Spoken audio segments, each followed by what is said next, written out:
A very warm welcome to all our participants in this webinar about getting in control of water sector cybersecurity threats.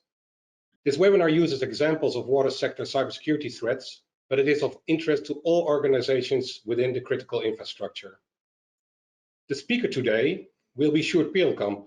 Sjoerd will introduce himself later on. My name is Remco Huisman and I've been working for Secura for almost 20 years, and I'm a senior account manager for the Industrial Market Group. As you may know, Secura has recently become part of Bureau Veritas, which is an important strategic step for both organizations. So a very warm welcome to Laurent Louay, Executive Vice President of Bureau Veritas, who will tell you a bit more about Bureau Veritas. Yeah, thank you, Remco. Good morning, everyone. I'm really delighted to welcome all of you on this cybersecurity webinar.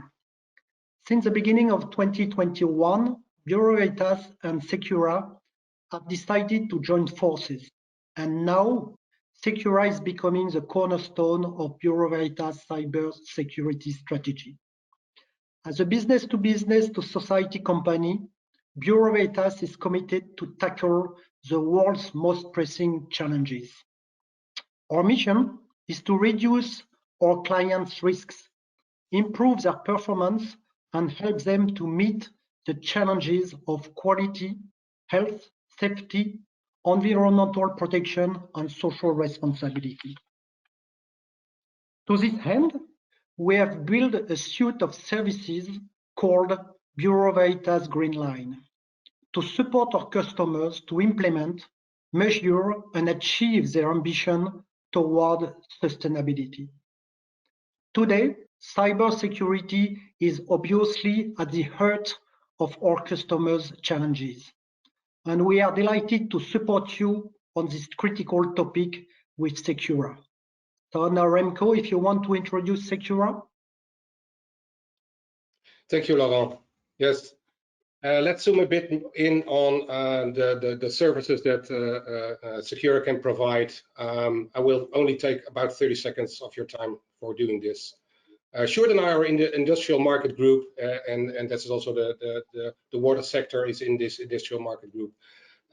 We provide IT security services in the OT environment, but we also do that in the IoT environment, and we see that these environments in the industry 4.0 converge. So it is important to assess both IoT and OT, but also IT systems are always a very important part of the critical infrastructure.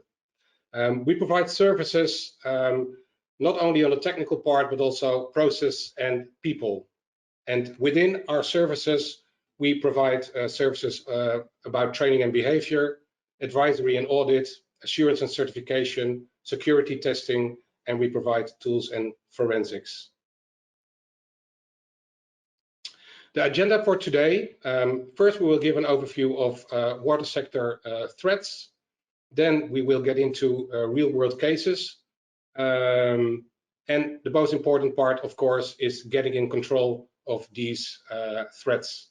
And lastly, there's all room for questions that you might want to ask, and we will get to that later on, but you can type them in anytime you want. Sjoerd, the floor is yours. Thank you, Remco, for this introduction. Like Remco said, please feel free to ask your questions in the question and answer box in the GoToWebinar panel, and we'll come back to that at the end of this webinar.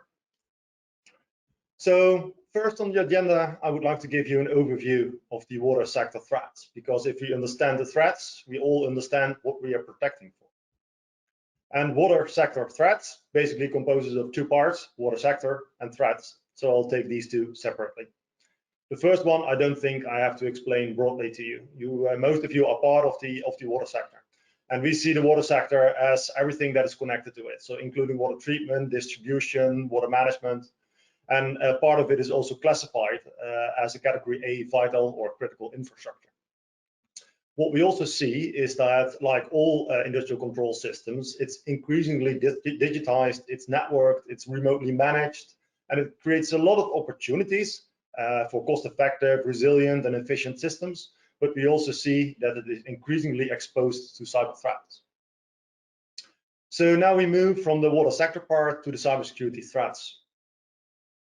If you look at a threat, and especially cybersecurity threat, you always need a few components in there. You need an actor that has an intent to harm you, that has the capability to harm you, and has an opportunity to harm you. If any of those three is not available, then this is not a cyber threat toward you. So let's zoom in on the actor and the intent. Actors can be categorized in multiple categories, and there are different ways to do that, but I just picked a few common actor profiles just to make it a little bit understandable what type of actors are we protecting against. I would like to start with the state-sponsored actors. They do investigative hacks, they want to disrupt companies. And that's different from the cyber criminals who really are part of organized crime nowadays, and they are really hacking for profit. Their main goal is earning money. Then we have the insiders. We have a few incidents in this presentation as well about that. They really want to harm the company. They might be disgruntled. They might be even recruited by cyber criminals or nation states to do harm from inside. And the last category I want to mention is the vandals, often also called script kiddies or activists or whatever. They are limited in skills, but they are really opportunistic to take any opportunity to harm you and to be a little bit of fame. So if you link these actor profiles to their intent and motive, you see that in many cases this is a one-on-one link. So the state-sponsored actor often have a geopolitics motive, and then their intent is to do either espionage or to cause disruption. If you look at the cyber criminals, they often have a motive of financial gain, of course, and they do that with ransomware, extortion, fraud, these kind of things, but anything that gives them money. If you look at the insiders, they are most often after revenge. So they are disgruntled and they want to sabotage systems, they want to do extortion, get more money, these kind of things. These are the motives for these insiders most of the times. And for the last category, the vandals, for example, or the activists, they really hack for fame. So they do some sabotage, they do data leakage, those kind of things, really to harm a company, but also to put themselves in a picture. I think that's sufficient for today for the motive and for the intent. So I would like to move further to the capabilities of these hackers. And if you zoom into the capabilities, then MITRE has a perfect framework to look at it. They have the MITRE attack, and they attack for ICS frameworks, which is a knowledge base of adversary tactics, techniques, and procedures. So it's really the tools and techniques that hackers are using. It's based on real world incidents and research. It's free, open, community driven, common language. We also use it in our offering. It's really, and we even contributed to the development of this. And it allows us to break down incidents into granular, testable pieces of knowledge. So it's all kind of tactics, techniques that they use, and you can map it to your own organization and see whether these methods would be effective against your organization. And if you want to learn more about this specific part, I really recommend you to watch our webinar that we presented in October, where we really dive into the details and map these kind of incidents to the MITRE attack and the attack for ICS framework. Next one I would like to zoom in is opportunity. Because if there's an actor that has the right capabilities and the right intent, but you don't give them an opportunity, then they're still not a successful hack. And unfortunately, Jos Westels, our technical colleague, couldn't join us today due to personal circumstances. So I started browsing last week a little bit myself to prepare for this webinar. And I used the Showdown search engine. And one thing I found is a system, a Windows 7 system, which is outdated. It was called Waterplant. That already raised my attention, at least. And I started looking a little bit more into that system, and I found out that the security certificate from the system was mentioning a Delta Creek SCADA. And yeah, I'm not familiar with all kind of water sector systems, but Delta Creek SCADA sounds like industrial control system for Delta Creek. So zooming into a little bit more into the details, I found out that this is a system that is located in King Cove in Alaska, but also that the Windows 7 system has some vulnerabilities that are remotely exploitable. So I started Googling what kind of system could it be. And I found an article on the internet about the city of King Cove, and they are very proud with their new water treatment plant, and they spent a couple of million on it, etc., etc. And they have a description about the system. And I think, based on my knowledge right now, that this could be one of the systems from their water plant actually. Or, and that's always an alternative, they made a kind of honeypot just to present it to the internet and to catch hackers. But yeah, given the other kind of systems that we already saw, we saw a lot of HMI, so human machine interfaces, even called water-based treatment plant, a lot of systems that we could control over the internet. So I would think a lot of water companies currently still provide a lot of opportunity to attackers to really do harm. So all these screenshots that you now see on the screen are quite recent and are systems that you can really access from the internet without any username or password. And for sure, we didn't tamper with settings or whatever, but the fact that you can access it is already quite an opportunity for an attacker, I would say. And I think this is also the attack vector that was used in Florida and the water treatment plant over there, but we'll come to that in more detail later on. So if you now look at the real world incidents and the case studies that we saw, I would like to divide them into 3 categories. So the first category is disgruntled insiders. This is very tough to protect against. And you see that there, here I mentioned 3 big incidents. The first one is insider at the Marucci facility, and it had a real world impact because approximately 1 million of liters of raw sewage run into the environment, and that really had a huge impact. You also see that an electrical supervisor was disgruntled, and they really broke the systems and technically broke the systems for the Therma Colosa canal. And the last one, the utilities companies actually targeted 5 different utility companies, and he tampered with the smart metering systems as well as with the water bills of people. So it really had real business impact. So it's definitely an interesting category. You don't see it so often, but I think the examples that we gave here, 2000, 2007, 2014, still shows that this is an important category to protect against. The second category is fraud and extortion. So this is either the cyber criminals or anyway groups of people that want to earn money. And sometimes it's very opportunistic.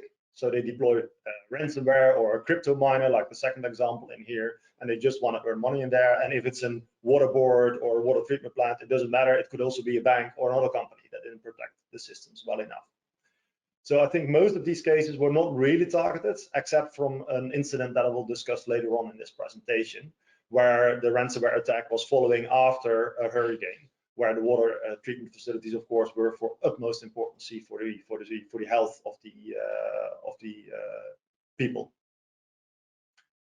The last category I would like to show you is, for me, the most important ones, and this is the attacks by outsiders targeting the OT systems, so the operational technology, so the industrial control systems. And here I gave 4 examples. I don't want to go into the details of all of them, but all of them have a kind of attack path where an attacker from the outside enters the systems, can tamper with those systems and have real world impact.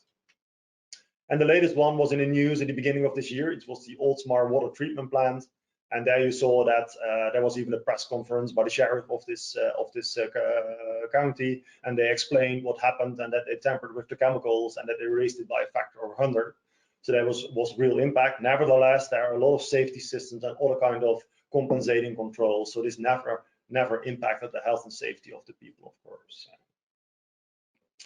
So I would like to zoom in a few examples and then finish this chapter.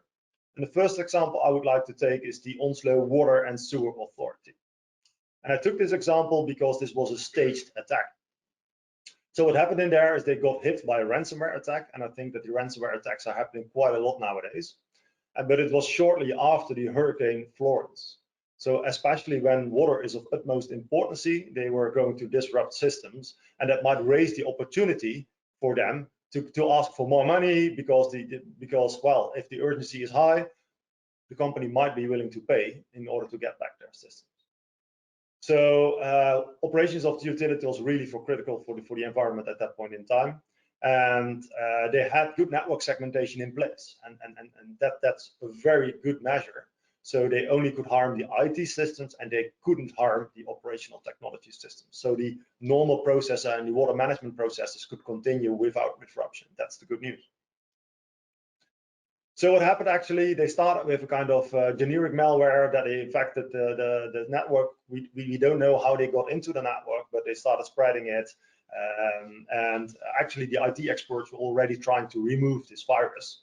They found the virus on October 4th already. But then the attackers started to move laterally through the network, and they started to investigate more and more systems. And even while the investigation was already ongoing, at October 13th, so that's more than a week later, they deployed the ransomware attack. So that gives me an indication that this is really professional hackers, let's say cyber criminals, that really take their time, explore a network, find weak vulnerabilities, and then determine, hey, what are we going to do within this network? And then within 10 days, they decided maybe ransomware is a good tactic against this company.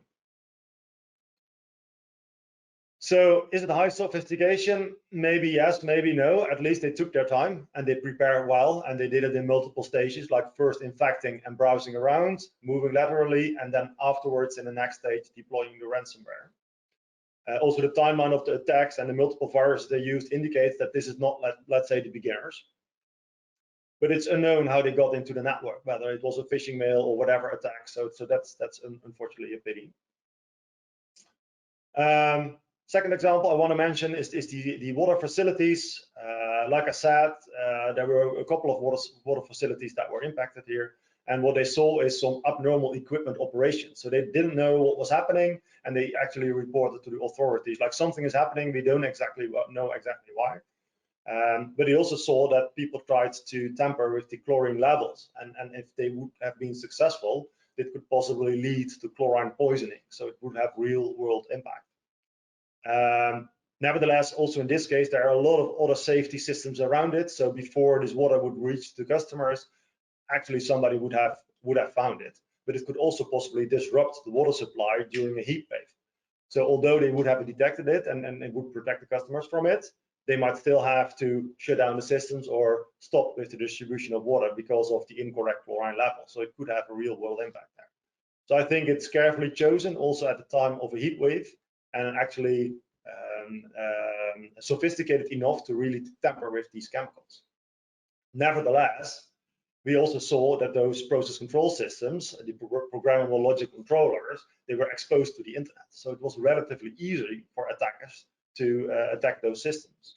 And likely they were also left in programmable mode, also using standard well-known ports. So it was really easy to find those systems, comparable to how I found the water plant in Alaska in the beginning of this presentation. So it's not publicly known how attackers gained access to the systems themselves. It's only known that they had access, that they tampered with the systems, and I think it was a kind of low sophistication attack, and that the opportunity was really given to those attackers by too weak security. So complexity of the attack, I would say medium to high. So it was relatively easy to get in, but you still have to understand all these kind of PLCs and in order to be able to tamper with them. So possibly, given the fact that it was also multiple utility companies, possibly state actors, some reports write about it. I can't confirm it right now, but the modus operandi, I would think, would fit best with these type of actors. The last example I would like to give here is the Florida incident that was in the beginning of the year. It was a lot in the news, and people talked a lot about it. So I want to address it in here, although I really think that this was almost an incident and a misconfiguration and not really a well-prepared attack. So what happened? An unknown attacker accessed their systems. They could tamper with the water treatment systems, and they changed the number of the sodium hydroxide levels from approximately 100 particles per million towards, I think, 11,000, which is a factor of 100. The change was immediately observed by an operator because they really saw moving the mouse cursor. They saw somebody changing these settings, so they immediately reverted it back and closed the remote access connection. But how could this happen? The system where you could control these kind of levels was once again connected directly to the internet. It was running TeamViewer, a remote access software, and all supervisors and engineers could use a shared account to enter that system and also other systems of the same company. So it was relatively easy if such a password leaks that somebody else can also enter that system. There was no multi-factor authentication, no other protection. So having such a system directly connected to the internet with a shared password, then it shouldn't be rocket science for an attacker to enter that kind of system. So we don't know yet how they got to that password, but there was also this same password was found in a data leak that I put in the link on the bottom of this slide. So it might even be possible that there was a very opportunistic, either a script kiddie researcher or somebody else that found this password, just tried to change some settings and thought, well, this works quite easy, and then moved away because he was kicked out. So I don't think this was really high sophisticated attack, but it got into the news, so I definitely wanted to mention it today. Last category I would actually like to mention is the ransomware. It's really daily into the news. So I don't want to go into one specific incident, but I would like to go into the modus operandi of these groups because I see a difference. So in the past, they really were focusing on encrypting your devices and asking for ransomware to decrypt your devices, but they get more organized. It's really targeted towards specific companies, and it really looks like a red team where they do the preparations, where they do the reconnaissance, where they move through your network, where they really try to find the laptop of the CEO or the CFO, encrypt those just to raise the impact of their activities. And what we also see is that they find the backups, they encrypt them, but last but not least, they also exfiltrate the data. So even if you have a good backup system, if you have an offline backup system available, then still your data is at risk because they want to ask you for a ransom, because otherwise they'll expose your data, your customer records, and these kind of things. So it really raises their opportunity that the company would pay for it. So I definitely wanted to mention this one. If you want to learn more about ransomware, we also have a webinar on that one on the 25th of March. Unfortunately, that webinar is in Dutch, so if you want to learn more for the English language, please contact us and we might provide you some information as well. So to conclude this part, we have an actor that needs a capability. And I must say the capabilities are there. And especially if you look at different sectors like the oil and gas and the energy sector, we have seen that there are quite some advanced attacks. And take, for example, the Ukraine power outage. It was really well planned, a lot of efforts put into it, unique tooling that they developed themselves. So the capabilities are there. However, I also think that currently towards the water sector, there's a relatively low intent from attackers. I don't know exactly why. Maybe it's the size, the scale of the sector, but we currently don't see many attacks happening into that space. Nevertheless, it can be that we don't see it because it's not publicly reported about it.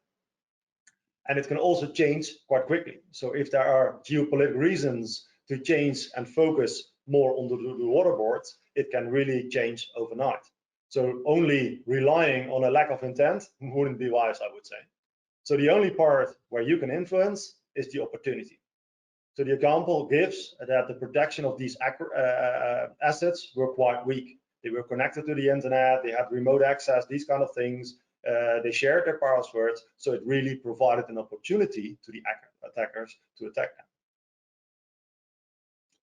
So now the next section actually is about getting into control. So we know that there are some weaknesses in the water sector. How do you get into control? Where do you start? So first of all, some lessons learned from the past couple of incidents. I think primarily the systems were insecure by design. Like I already explained, internet connected, lacking multi-factor authentication, outdated systems, so not patched, insufficient network segregation, all these kind of things were not present. That gave an opportunity to an attacker. You can make it far more difficult to an attacker if you implement these kind of basic security measures. Secondly, I think it's because of behavior. Apparently, both during the development of the systems as well as during operation, nobody realized that having a shared password, connecting these systems directly to the internet, enabling programmable modes to an internet connecting system, these kind of things, they didn't think about it and thought, wow, this might not be a good idea from security perspective. So it's really in the behavior of people where they should think about, hey, I'm here for my company and I need to protect those systems to prevent real world impact. And if you have weak configuration, it's really low-hanging fruit to attackers to just start with these kinds of attacks. So make it a little bit more difficult for them, but also look into the behavior of people. Make them feel responsible. So to summarize the previous part, you definitely need to lower the capability or the opportunity for the attackers before they raise their intent toward the water sector. So getting control of the water sector threats before the intent of the attacker focuses more on the water sector. So where do you start to the in control part? First of all, you need to understand the impact of cyber on your business processes. So the level of automation, the safeguards that you have in place, the redundancies that are there are all important for the risk level for cybersecurity in your organization. So if you all have manual switching and manually steering, then there's not much of cyber risk, and it's totally different from an environment where everything is digitized and automated. In the next step, I would say pick some existing standards. There's a lot of information available. You have the NIST directive in Europe, of course, and you also have the ISO 27K series, which both describes the information security management process, as well as some measures and controls that you could take. For the more operational technology side, you have more the IEC 62443, for example. There are NIST standards, ISF. Exactly, there's many standards that you can use. There's a lot of information available. But be careful, being compliant doesn't mean that you're resilient. So always test also from the technology point of view. So not only focus on the process side, really focus on the people, the process, and technology side as a holistic view. Also effectively prioritize your security investment. You can't do everything at the same time. So structurally evaluate their effectiveness against real-world threats and choose carefully which parts you want to improve and which not, and make it visible also to management, the choices that you can make in that area. So if you bring that together, you see that more on a strategic level, I definitely recommend the ISO 27K series. So implement the security management process and make sure that this process is also connected to your board. So that also risk management based, for example, on this 27005 series, that you assess your risks, you implement measures, etc., but also that you do a management review. Are we at acceptable risk level right now? Or are we willing to invest more to reduce risks even more? More on the tactical level, if you then zoom into the measures, I really recommend the NIST Cybersecurity Framework, because on one page, you can show all kinds of measures that you need to take. From more the initial side, like the identify, what systems do you have, what versions do you have, these kind of things, to the protect side, from behavior towards patching, from the detect and response side into even the business continuity and recover side. It really helps you to group projects, to group activities that you still need to do. And like I said earlier, on the operational side, I really recommend the MITRE ATT&CK framework and the MITRE ATT&CK for ICS framework. So how would that work? Start with your risk profile, make an assessment based on governance, risk management, as well as the NIST categories. So the identify, protect, detect, response, and recover. But be careful not to only address this on a more technical level, but also include the people and the process side. Start to do some scoring, for example, on a level 0 to 5, and make sure that you identify, hey, where are now the gaps? So this is the initial risk appetite that we had. These are the current risks that we see. Where are the big gaps, and how do we need to follow up on them? So if you take it into 4 steps, start with the risk appetite and your environment. Make a gap analysis on the topics I mentioned earlier. Report on the current security scores and create a dashboard also for management, so that you have the right discussion about, are we happy with these figures? Are we willing to invest, or are we willing to accept more risk? And last but not least, make sure you get a roadmap with your priorities and report also on this progress on the dashboard. And the dashboard can really be easy as this one. So take the NIST Cybersecurity Framework, take all these categories under it, and start pointing out with green, with orange, and with red, which are the topics that are going quite well, and which are the topics that still need attention. And this is just an example, but in this example, you see that asset management might be an issue, so you don't know the equipment that you have, the versions you are running on it, but also awareness and training might be an issue, so it's more on the behavioral side. And you see that disaster recovery is really lagging behind. And with this figure and this diagram, you can have a quite high level and intuitive discussion about, okay, so we see that we are quite good at the detect side, maybe not so good at the protect side, so maybe focus a little bit more on the protect side of things. It really helps to map out all the activities that you are doing into these categories so that you have a kind of overview, and also your board and management understands the current situation and also understands why you are performing certain activities. But I would say the proof of the pudding is also in the eating. So although you might have it quite okay from a process point of view, it's always good to test. So test the effectiveness of the measures, find vulnerabilities, prove the existence of weaknesses, train your developers, increase your resilience, all these kind of things. And of course, we also do that from secure point of view in a kind of penetration testing methodology that we have. But the only thing that I would like to highlight here, and that's quite often skipped, is the threat modeling side. So if you really start your penetration testing activities and testing activities with a kind of threat modeling, you understand the type of threats that are really targeting your systems. And if you understand the threats, you can definitely better focus the type of penetration testing and the type of attacks that you want to simulate. So never skip this step. And I must say, I see quite often that this step is skipped. So what type of testing can you do? You can do external penetration testing. So start from the internet and try to break into a company. You can do internal penetration testing. So whenever an attacker is in, can you move laterally through the environment? Can you access, for example, the process control systems from a customer laptop, these kind of things. But if you really want to test and if you are protected against real world threats, you should move into red teaming. This is far more a kind of realistic scenario. You don't limit yourself to specific systems or specific scope, but you really look into kind of real world attacks and real world threats and try to simulate these. And you also test the incident response capabilities of an organization. So just to conclude this webinar, I would like to say we've also done quite some penetration testing. And what we quite often see is that we find a coconut. So it's quite tough to break the shell and to get into a company. So from the internet point of view, although the examples that we gave earlier demonstrate different, in the attacks that we perform, we often see that it's quite a hard nut to crack. Nevertheless, when we are in a company, and that can be as easy as your phishing mail and getting access and control over a laptop, when we are in the company, we often see that there's quite weak security. So there's not sufficient network segregation, there's old and unpatched systems, process control systems are accessible and you can tamper with them. So you're really still strongly depending on the outside of outside protection, and that's quite a risk, I would say. So whenever you then crack the shell and get via one attack vector into the company, it can go quick and the impact can be quite dramatic. So I would say definitely also focus on your inside security. And with that, cracking that nut, I would like to conclude this webinar and open the floor for question and answers. So if you have not done it yet, I would say type your questions in the Q&A box, and Remco is going to pick a few.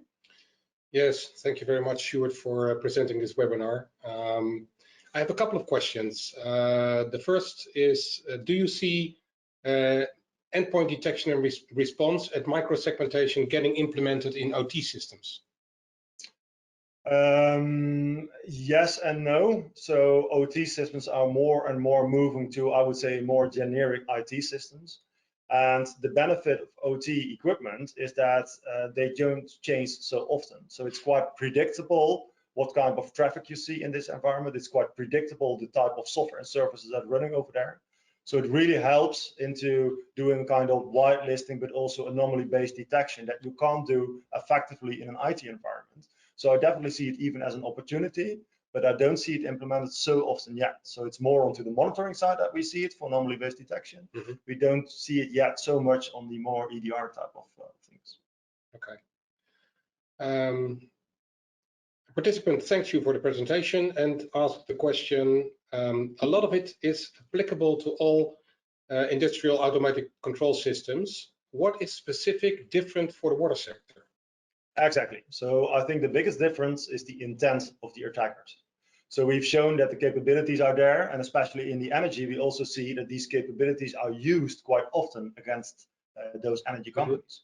We've also seen this in oil and gas. So there are much more incidents in the oil and gas sector. So the real difference is the intent of the attackers. And also the real difference is that because of the intent was not so high the last couple of years, we also see that in general, the water sector is sometimes lagging behind and gives an opportunity for an attacker to attack them.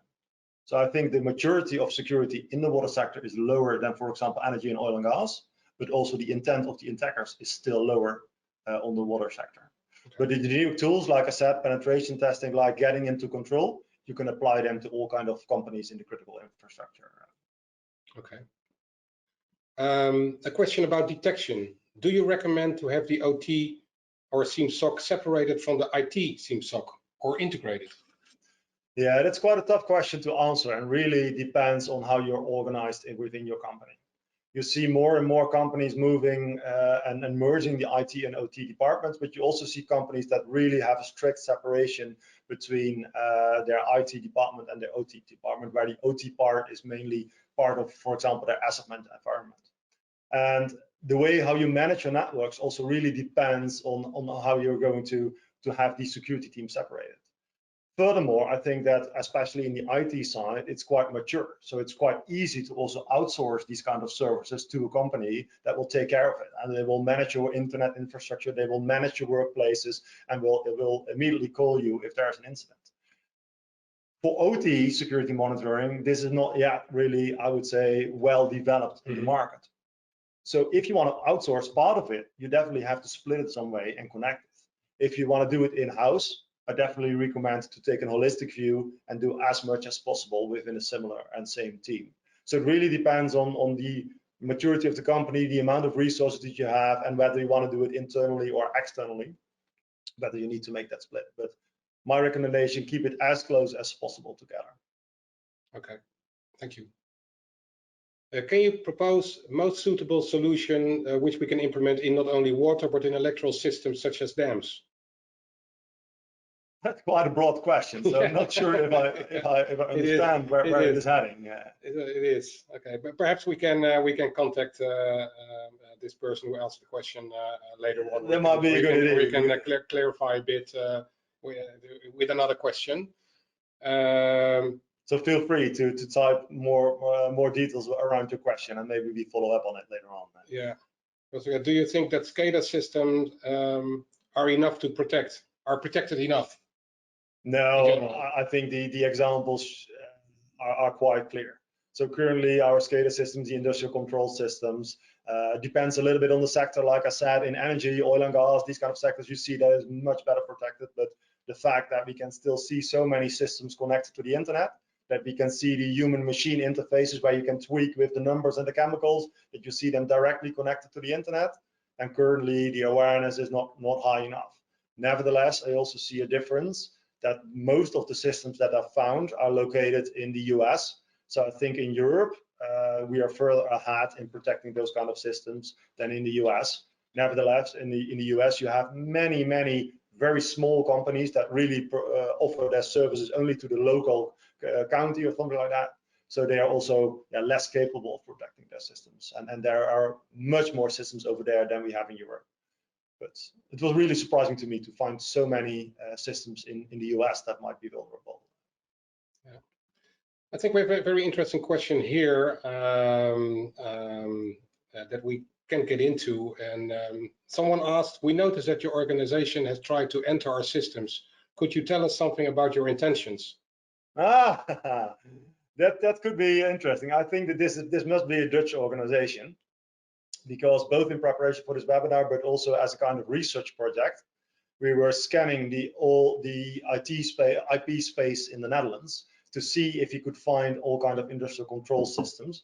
And we'll probably publish a white paper around our efforts. So what we did is we scanned all IP addresses in the Netherlands, and we tried to scan them on certain specific ports that are quite often used for industrial control systems. And currently my colleagues are browsing through this in their spare time and see whether they find interesting systems when they can draw conclusions based on that. Recently there was, for example, a vulnerability on Rockwell equipment, and we are now trying to find out how many of these systems are in the Netherlands. So it was really about a kind of reconnaissance to understand the state of security in the Netherlands. And if you have interesting results, we will definitely either give a webinar about it or provide you with a white paper. And furthermore, that we also sometimes scan when there are known vulnerabilities, such as the recent Exchange vulnerability, for example, or there are like the Citrix vulnerability. Then we also scan the Dutch IP space to find out which companies are vulnerable, and then we report. We have reported this to the NCSC as well, and also we also contact clients or important organizations that are vulnerable. So you might have been scanned a couple of times, could be, but our attentions are always good. I think that's very important. And we also only collect the information that is publicly available anyway, and that anybody can do from the internet. We never try to really exploit those systems without getting in contact with these organizations. Definitely, definitely. Another question, your reference to the NIST cybersecurity framework for technical security. Do you mean the whole NIST framework or just the specific ICS recommendations, SP 800-A2?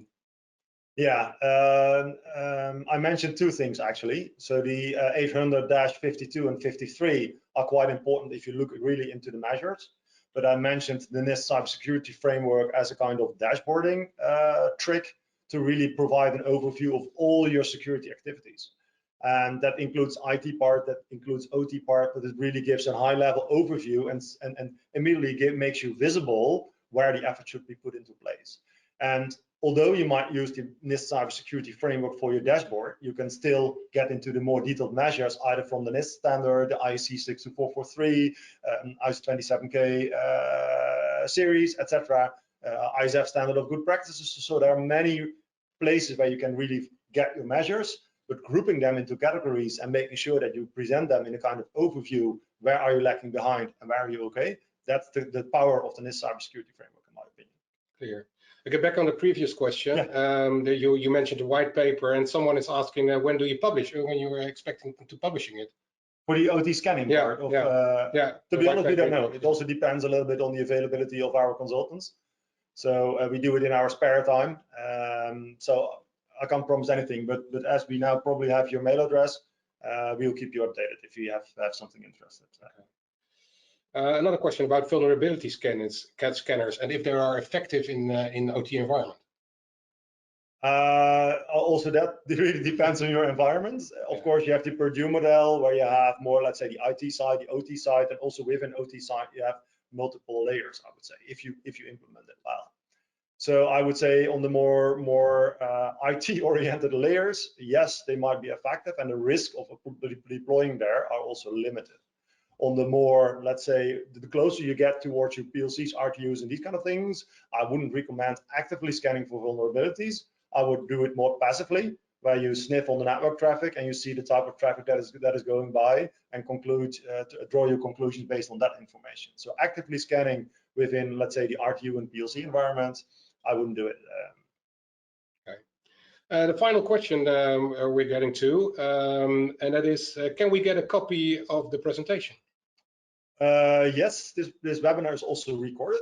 So you can, if you subscribe to this webinar, and you all were, you can get to the recording of the webinar afterwards, and you can definitely look up some of the things. If you want to learn more, if you want to have specific slides, feel free to reach out as well, and we can provide you with that information as well. Okay, that was the last question. Thank you very much. And I would say, the last slide here. Thank you very much, and I hope to meet many of you in real life after all the COVID measures. Take care. Take care.